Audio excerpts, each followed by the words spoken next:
Hello, everyone, and sorry for a little delay. We will have half an hour speech right now by Ranko Trifković. Yep, I hope I am correct. yep, And yeah, yep. can you hear me now? Yes, I can. Okay. Hello, everyone. We're starting our next speech. Sorry for the delay, and uh, please welcome our guest who has over 30 years of experience and he on various positions, so he knows our industry in and out, and he will tell you about the significance of why. And the floor is yours. Thank you, guys. It's really great honor to talk on this conference, and I hope that we can soon be together, everyone on site, and celebrate victory, as I also said. So let's dive in. The story of Mighty War. Gaining clarity through disruption.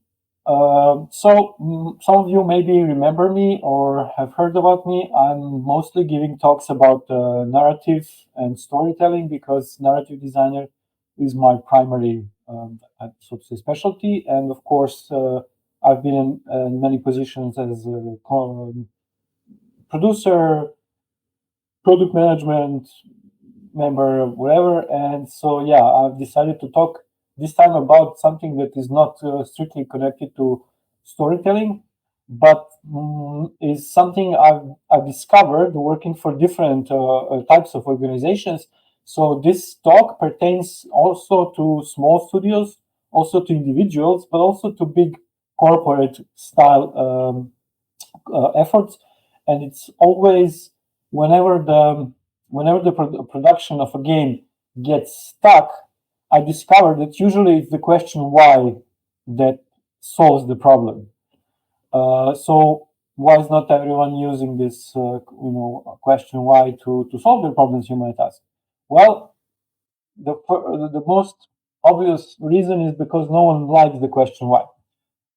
If you ever talk to marketing design team, whenever you put them a question like why is this your message, why this particular message, or even why this color or why this UI, everyone is like, don't ask, just don't ask. Like this, what we made is a balance and delicate negotiations between artists and managers and producers and clients.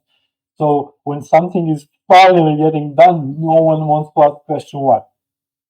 Also, another thing is very indicative that I noticed, and that's the go get mentality. So modern world prefers action, like go do it, just do it. Don't overthink. Don't get paralyzed by decision, indecision. Just go. Which is really fine, assuming that you have clarity on what you want to do before the start. And then this initiative taking, go, let's do it, is kind of appropriate. But if you don't have a clear idea what do you want to do, or even more importantly, why do you want to do it, then you're going to be plagued by all kinds of blockages in the process. And these are being solved by asking yourself why, which is again something that's totally counterintuitive and totally seems like not taking action, but like staying in a place and deliberating or searching for some philosophical reasons. And of course, in whatever in business or bigger organizations, not to say corporations, but like whenever there is a bigger team, whoever asks question why is a showstopper and must be eliminated. So what I got as feedback after these talks, this particular topic, often a question poses itself like, how do I ask the question why without getting fired or without being marked as some kind of black sheep? So obviously there is a hot topic here because something solves the problem, but it's never used because it carries a certain stigma with it.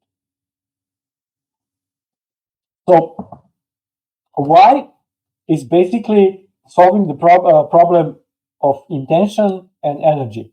If you give answer to the question why, you're going to be unlocking a lot of clarity in sense of intention. And intention is important because if you don't know where you're going to reach, where you want to reach, you're never going to arrive there. So Also, if we know why, then we can engage our energy and passion and everything. If it's not clear what are we doing, where are we going, towards what are we building, then clearly we're going to have problem. And this why is not always a question of philosophical importance. Like, it's not about motivation. It's literally about why are we doing this? What are our goals here? What are we trying to achieve? For example, individual game developer can stumble into this question by not being sure if a certain element of game design fits or not. Do we need one more dialogue here? Do we need extra enemy here? Do we need extra level here? So you can scale this question well from individual game designer point of view to like decisions like, okay, do we want to copy in our game a feature that everyone in the industry has and players are already well versed with how it works in and out, or we want to put another spin, a new spin on it? Do we want to improvise totally new stuff? Like why becomes very important. And sadly, although it seems like a very clear thing, you think and then you do. Sadly, oftentimes the way we make things, the way we want to make things, is like let's just do stuff. Let's just do stuff that everyone else does.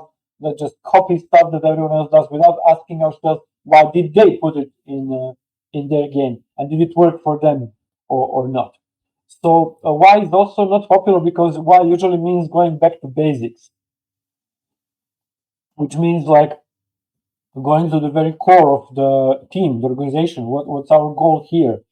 Um, you know, the bigger the organization is, the more assumption there is about why did we gather here. Because employers didn't gather at all. They just came here there to collect the salary and exchange it for some work. And if it's the smaller the team is, the more apparent the question of motivation is. Like, what am I doing here? Especially if you are in a team where the results are not immediate. Like, okay, we're gonna have a revenue share, or we're gonna have salaries when investor comes up. Um, so even if we're talking about pure passion in game design or like serious corporate style making of games, the question why and the core to its core is it's quite important to solve. And yeah, it usually means like from what are we trying to build, why are we trying to build this, gives a lot of answers, and it's usually overlooked. Like, oh, of course I'm here to make games. Of course I applied to be a game designer. What do you expect me to do? Mow your lawn? No, I'm here to make games. So it seems quite obvious.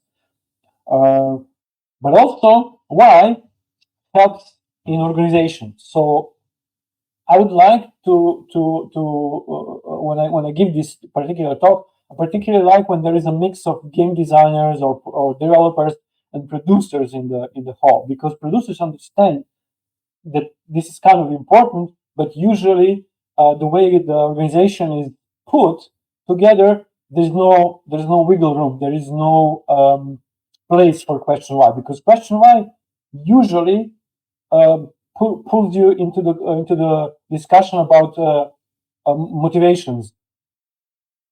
Is it intrinsic? Is it internal processes? How to unlock synergy between teams and team members? But insisting on early asking the question why, it can help you build the structure and build the processes and build the organization, which will keep the clarity even in the middle of the production when there's chaos, when there's not always easy to take a break and think when you have to do, when you have to keep the developers busy, when you have to keep the artists busy.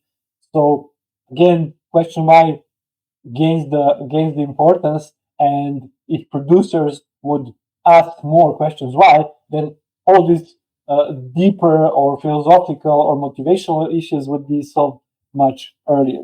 But also, it would keep the game management and game development parts, production part in sync, because why goes back to one important thing, and that's pillar of fantasy. So what is it that we're trying to build? why are we using these particular elements, and what more elements do we need. See, immediately, if you place the right question why, immediately it turns into what the hell, what are we trying to build, what are we trying to make. And answering all these questions, not only just in the beginning when you have the initial game design document, but also during the production, helps maintain the clarity of everyone involved of why did we gather here, what are we trying to achieve. I just came back. That's why I'm late. I just came back from a big production meeting, and we were trying to replace some elements of game design and of art to fit the narrative and to fit the gameplay. And it's like a lot of moving parts. But asking the question like, what are we trying to achieve here, helped us focus, which is very important, especially in bigger organizations where there's a lot of collaborative creative processes which can get really bogged down when no one dares to ask question why. So problem of question why and not talking about it manifests in several layers. So first of all is that lack of clarity trickles down from major stakeholders to production teams to individual members. And there is a children's game called Whisper Challenge, and sometimes they call it a Russian scandal, which is really funny when you think of it. So one person whispers words, and then the other one hears and then carries on whispers to the person next, and then in the end, the final result is often hilariously twisted, has no has no has not a semblance of what were the input. Um, and I see this a lot with major stakeholders like investors, founders, organizers who have a certain vision which is not refined, and that's okay. Of course, they're not specialists to come with blueprints, but they have some certain ideas and certain goals, and usually these people are like objective oriented. They're like, oh, let's make money by making games, and they're not particularly maybe interest or always versed in how to do it, or their intention is split between how to put together organization which will and studio which will make money, and how to find out how to build a product. So inconsistencies often start there, and then there is a gap like between major stakeholders and the production teams who doesn't necessarily always manage to gain the clarity to refine what are the desires of the major stakeholders and to turn them into strong pillars of fantasy. Like, what are we trying to build here? What is our specific difference? Which is not only in sense of marketing, because a lot of times when the project is started, it's about what's your unique selling point. But that's nice, but that's also a question for marketing department and something else. Putting in place proper pillars of fantasy means, like, for example, are we going to build a football game, soccer game? Is it going to be a game where player is a football player because that's one branch of genres? Or are we going to make a manager? And then, like, what kind of manager? Are we going to make a game where the player is managing teams, or the business of the a football club, like the stadium, the shops, whatever? And these little things can only be discerned and pillars of fantasy firmly put in place if you ask enough questions. Why this, why that, why are we trying to build it? But also, oftentimes the initial premise that stakeholders have could be put together in a much better way than they envisioned. For example, let's make a first-person shooter, but that's not enough. Let's build it so that it's also match-3 game. So, like, making some kind of combinations that they're trying to reach originality, for example, or like following the lead, like, let's make a hyper casual game, no matter what are the actual what's the actual team's expertise, or what's the actual team specialties. So there is a lot of outside of the game, so to speak, intentions mixing with actual process of building the product, and that can all lead to this whisper challenge issues and troubles. So what do you do? Do what everyone else does? Do you stick to the routine?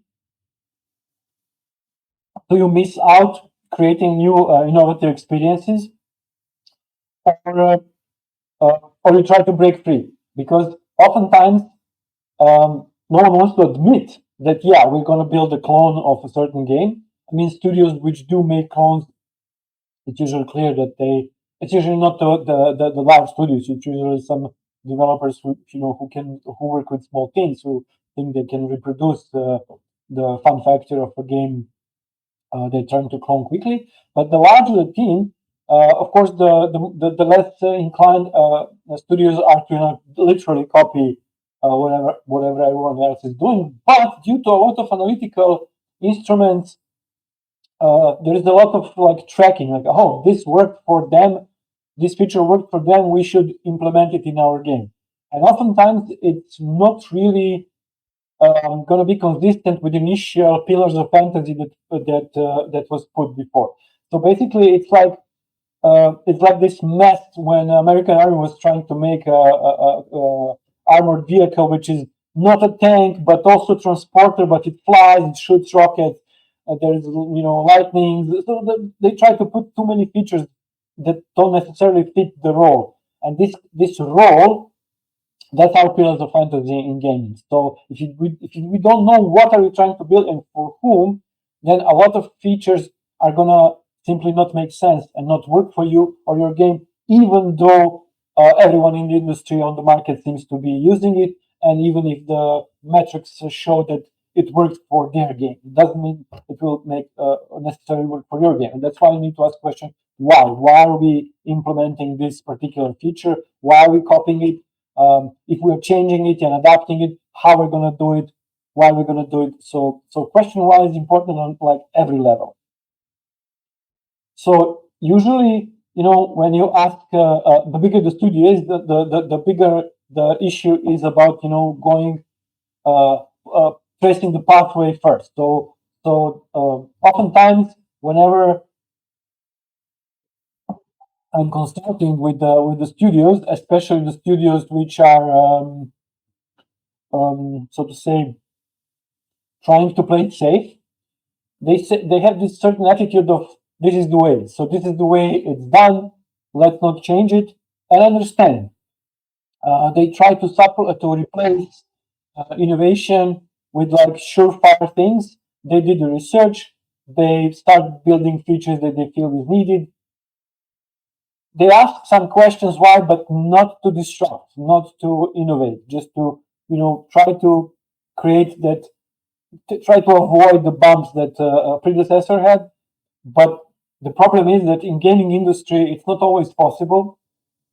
And there is one rule in game industry, and that's like uh, the biggest predictor of your failure is someone else's success.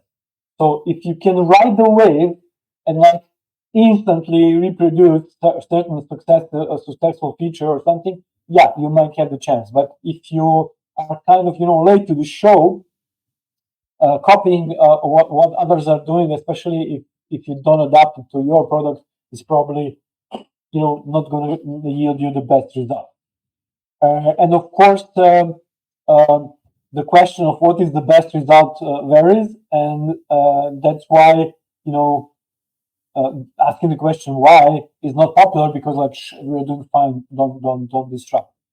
But in gaming industry, in more than any other industry, being creative and being disruptive can pay off big time, and that's where the real success of the both product and financial success lie, in my opinion. So another thing that blocks the clarity is a lack of unity of purpose, in the sense that the bigger organization, the more is there, the more meetings are there, the more brainstorming is there, the more collaborative approach is there, which sounds great, like, oh, we'll synergize, but that doesn't necessarily need to happen, because oftentimes it depends on how your organization is structured. It could be following the leader, where everyone just agrees with what major stakeholders said, or there is no enough refinement of their initial ideas. There is there is no enough feedback to what they put in as initiatives, intentions, product design, or other elements.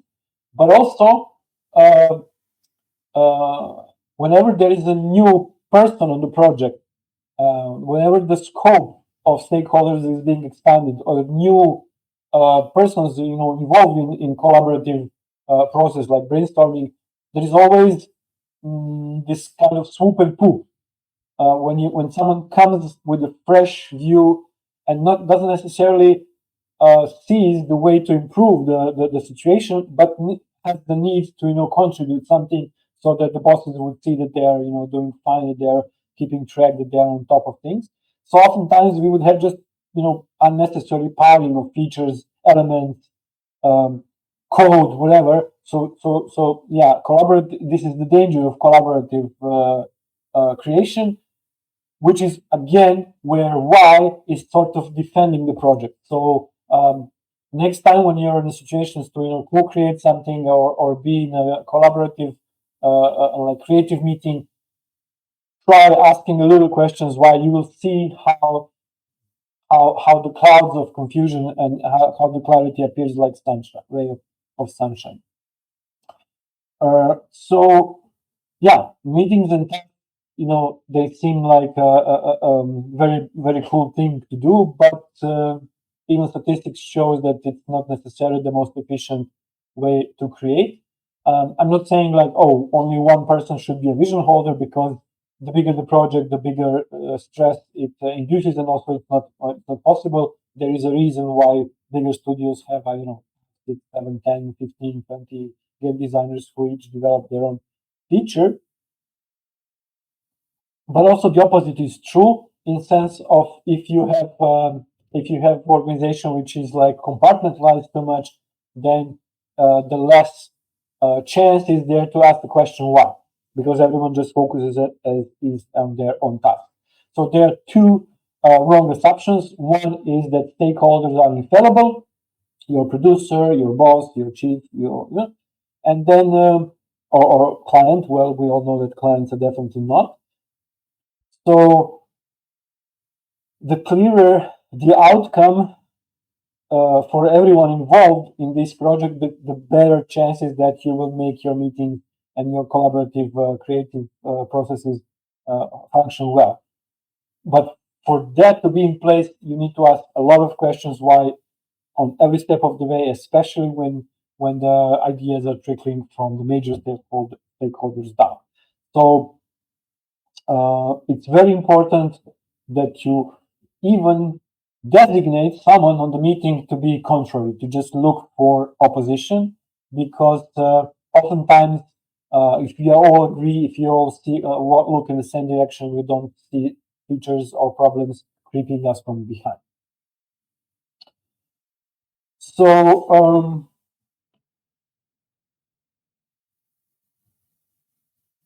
yeah, I always mention going to the question why early, because once you've entered the battlefield, so to speak, once you're bogged down in technicalities, once you are deep in the production process, it's really difficult to go back, because then you have to keep. For example, let's say we have to remove a certain element or a certain feature or a certain system. We need to see how it messes up with other systems. We have to see how did the players respond. Then we have to backtrack to the safest place we can backtrack to, and that can all just lead to over engineering or leaving elements like, okay, we cannot deal with it, we just leave it, and then a lot of systems are like left there. And then it often happens that studios following in the footsteps of someone who made the success will copy not only the features that work, but also the systems of features or the elements that no one knows why they are there, but they have it, so let us have it too. So as you all know, product features, what you intend to do is never what the user actually sees, what they necessarily need. So it's always important to stick to the pillars of fantasy and these early questions. Why? Because these will keep us close to the what the user needs. We want to keep us close to the user-centric approach to production. So, what are the solutions to this question of why? Well, in short, but basics. So, keep your documentation clear, organized, have clear vision. The clearer you can have. Also, have several layers of vision, like the high vision, middle vision, all detailed vision. Keep attention to pillars of fantasy. Ask questions why. Always go back to why, even if you have to, decide someone who's going to poke your ideas. Uh, when you pick your elements, don't rely on the fad or fashion or why the others have it. So use devil's advocate, mavericks. Use those who simply don't mind poking holes. Also have a strong vision holding. Make sure your stakeholders are accountable for their vision and not like, oh, build us something. Like, what do you guys want us to build exactly? Treat your stakeholders, especially primary stakeholders, almost as clients. So ask them to have appointed why question person who's gonna keep track of the clarity of the vision, and of course always consult with experts. Thank you very much. Uh, Thank you very much, Ranko. And unfortunately, we have no time for questions, but you can find the UC coordinates of Ranko, and you can contact him on social media. He would be hopefully glad to comment. And we're moving to our next speaker. Thank you very much.